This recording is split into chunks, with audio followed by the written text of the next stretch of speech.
mentally ill teenager who had been groomed and preyed upon and sexually exploited online to the point of authorities getting involved.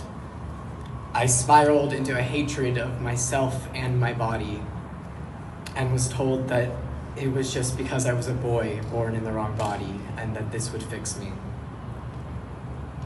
I was affirmed down a path where I wasn't given any other choice as to what would help me.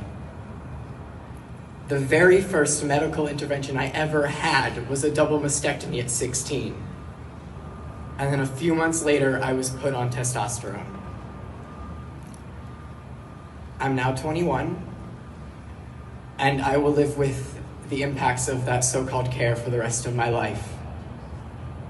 In the past 4 or 5 months, I have watched as my body has fallen apart in front of me, my joints constantly hurting, my vocal cords aching, watching as parts of me atrophy away before my very eyes.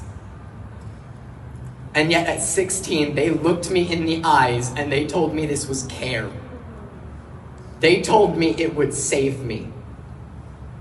Despite the fact I was never suicidal, my parents were baited with the idea of, would you rather have a dead daughter or a living son?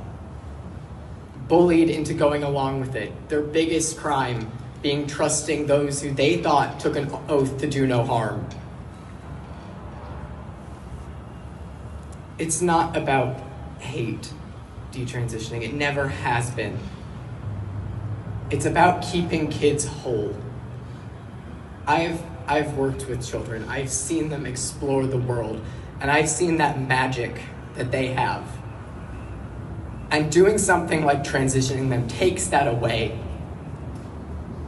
How can you look me in the eyes and tell me that a child can consent to being changed to an experimental medical industry before they are even old enough to drive or understand the impacts of what that means in the first place?